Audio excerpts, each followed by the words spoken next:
Hello there everyone, and welcome back to another episode on the breathtakingly cool Kawasaki ZH2.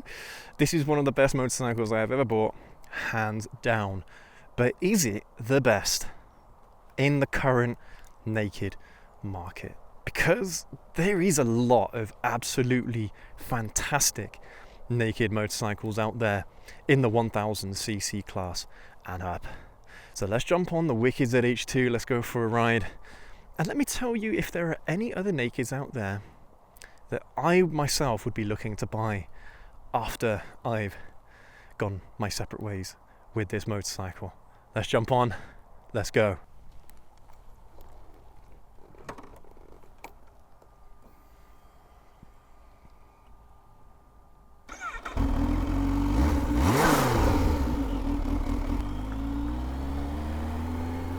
Yeah, I'm still going to stick to my guns and say that this is one of, if not the best, naked motorcycles in the world right now. And I think I say that almost every single time whenever I do a video on this bike. But it is, it is true. It is true. You ask 95% of reviewers and they will say that this is the best hyper naked or the best naked motorcycle you can currently buy. Now, I did record a video earlier on about how this motorcycle is also not just one of the best nakeds in the world, it's also one of the scariest, if not the scariest motorcycle. Well, it's the scariest motorcycle I've ever ridden, but that's not a bad thing for me. That is a massive turn on. That's part of the experience of this motorcycle, and I wouldn't have it any other way. But that's the thing that makes the difference between this and a lot of other nakeds out there. There are a lot of nakeds like the MT10, like the Super Duke, that look like they're crazy, and in a lot of ways they are. But this ZH2 is on a totally different level to the MT10, totally different level to the MT10. And that's got an R1 engine in it, for God's sake. It's outrageous when you think about the competition and what the competition have had to do because Kawasaki made this supercharged monster. It's like they've made Frankenstein. That's kind of what it feels like. They've made Frankenstein's monster and no one's able to control it. Yeah, man, this is just one hell of an experience. One hell of an experience. But let's talk about some of the competitors out there, because out of the list of other competitors, there's one that might surprise you. We'll come to that in a bit. So the closest competitors to the Kawasaki ZH2 are in no particular order. All right, you've got the Aprilia Tuono. Fantastic, naked. You've got KTM Super Duke. Again, it's kind of a no-brainer really. And you've got Yamaha's MT10, of course, which we mentioned earlier. You've got Ducati Street Fighter series. You've got the V2 and the V4. And you've got some of the other lesser competitors to the ZH2 in the likes of Suzuki's GSX S1000, Kawasaki's own Z1000, and Honda's CB1000. I mean, you could also whack in there as well BMW's M1000, M1000R as well, because that's also just a ridiculous motorcycle. But that is one of the premium ones. That's alongside this, the MT10, and likes of the Tuono and what have you. Honestly, and any one of those motorcycles, even the ones that I said were so-called lesser motorcycles in the space, right? No, that's not the right way I should be describing them, because they are all absolutely brilliant. In their own way, they're all brilliant. And I'm not going to lie to you, the one that I've got on my hit list after the ZH2 is the Ducati Street Fighter V4. And if you are a subscriber of the channel and you keep up with our content, then you know I'm not that much of a fan of Italian motorcycles, despite the fact that how pretty they are and what have you. I've just not been a massive fan ever of Italian anything. Italian cars, I mean food, Italian food, yeah, I love Italian food, who doesn't? But just, yeah, Italian motorcycles and Italian cars, they look really nice, but I've never ever kind of thought to myself, I need one of those in my life. But I've seen some stuff recently on the Street Fighter V4 and I'm getting very, very tempted by that motorcycle. And I'm not going to lie to you, yeah, the specs of it are really nice. It's 1100cc, it's got well over 200 horsepower, it's faster than the ZH2 in a straight line, and it doesn't have a lot of torque, but at least compared to the ZH2, but it has like plenty. It has more than enough torque for everyday riding. But for me, I just really love the look of that Street Fighter. I really love the look, because everyone talks about the Ducati Monsters, and I've never been a fan of the Monster ever, but the Street Fighter, yeah, that's a lovely motorcycle. And I honestly, when I do look to move on from this ZH2, I'm gonna have a look at getting one if I can afford it, because they are a little bit more expensive than ZH2, so we'll have to wait and see if I'm able to make that happen. But honestly, that's just for my personal taste, because I've also spoken about in the past owning an MT10 from Yamaha. I've also spoken about a KTM Super Duke, because those are also just wicked bikes. And I've always kind of held the Super Duke in quite high regard in comparison to the ZH2, but actually the ZH2 arguably provides a slightly better experience than the Super Duke. But that's what I've seen from reviewers, alright, so that's just hearsay. But I would love to have a go on one myself at some point in the near future and kind of make up my mind about whether or not, if you're going to look at buying either of these, should you go for the Super Duke or should you go for the ZH2? My heart tells me ZH2, but yeah, my head is in conflict between the two, I think. And of course, I am biased, because I did buy this motorcycle after all. I put my money where my mouth is when it came to this bike. So yeah, it's certainly just, it's very difficult space at the moment to compete in. Very difficult. I mean, you're looking at an environment where any of the motorcycles that you pick in the 1000cc class of the naked variety anyway, they're all going to be fantastic. You can't go wrong with almost any of them. You can't go wrong with a Tuono. Again, that's just an RSV4. Well, it's not these days, is it? It's more of its own thing, but its heritage was just a literal V4, RSV4, and it just had some of the fairing taken off. You know, some of the original Tuonos, that's exactly what they were like. But I think they are a bit more of their own thing these days. But it's still, you can't go wrong with that. It's crazy right now. If you're looking to buy a naked motorcycle, kind of the options that you have. I mean, even in the lower CC classes as well. But the real fighting ground for these bikes is that 1000cc class. Honestly, you can tell it is, because so many of the manufacturers have put a massive emphasis on this class of motorcycle for nakeds. And it's amazing. It is amazing.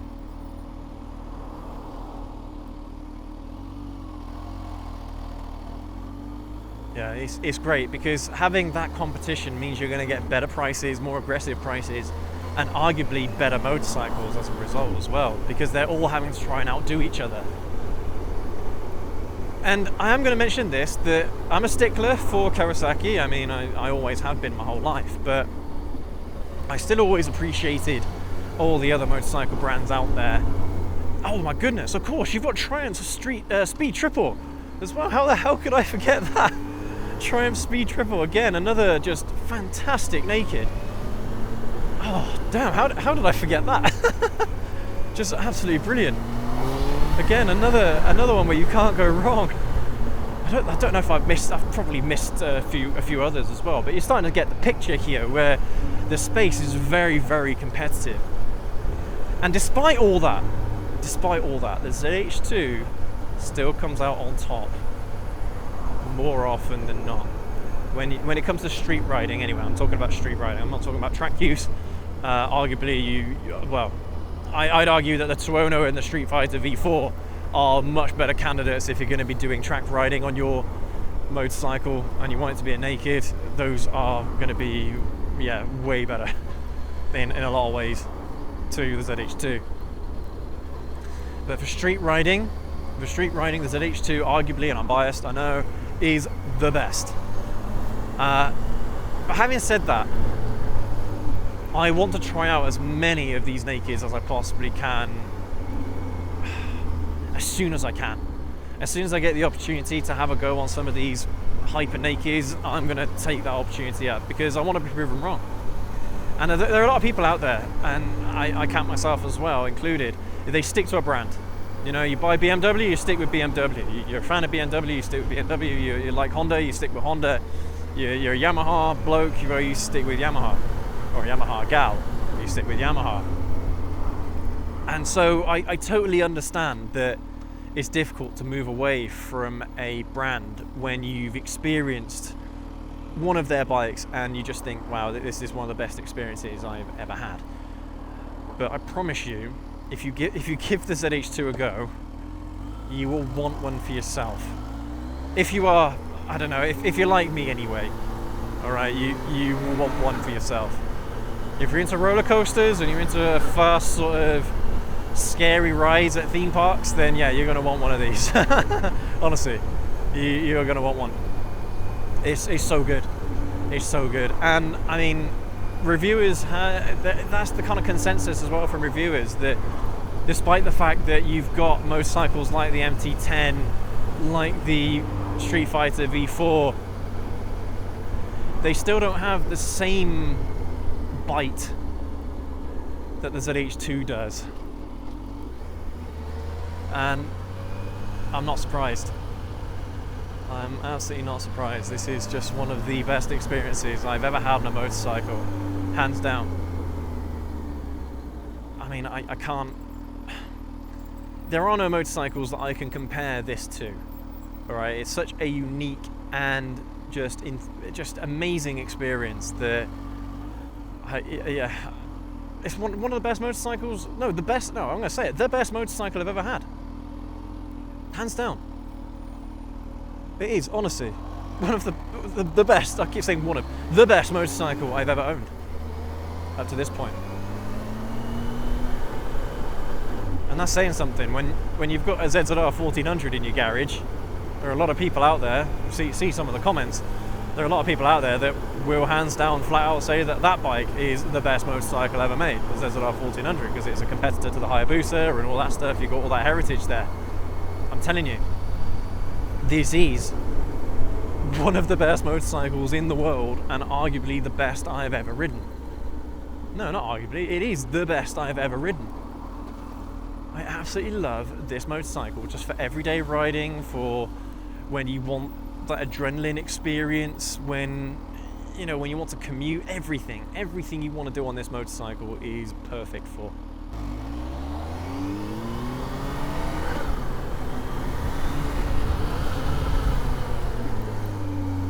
And that wheelbase as well, you can flick this motorcycle into corners despite the fact that it's really heavy.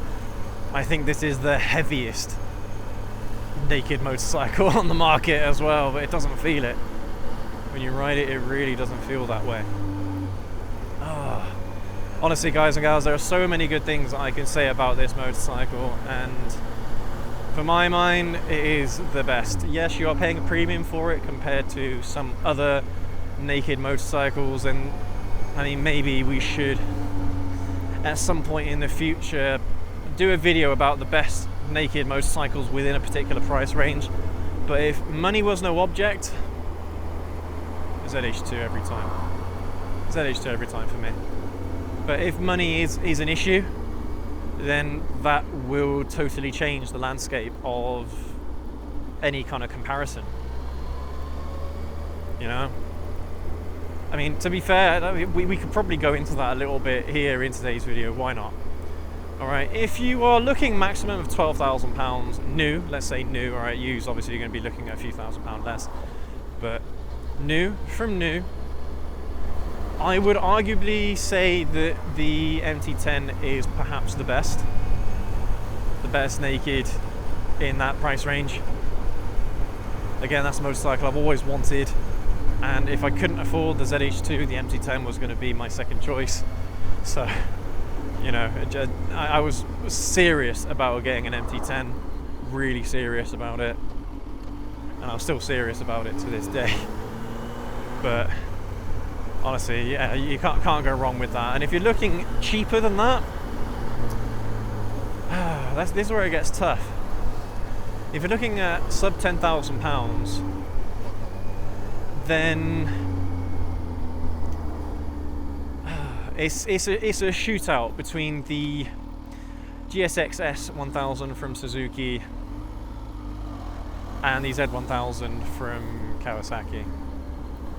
In my book, anyway, between those two, you can't go wrong with either of them. But I think the GSX-S, is it the GSX-S or GSX 1000? I can't remember off the top of my head, but it's the naked variant of Suzuki's 1000cc range. I don't remember exactly what it's called, but because they all start with GSX-S or GSX, they all start with GSX. So it's difficult to keep track sometimes when it comes to these naming schemes from these motorcycle brands. But yeah, that's a more difficult one at that price range, and that's the thing, because the Super Duke has been going for such a long time now.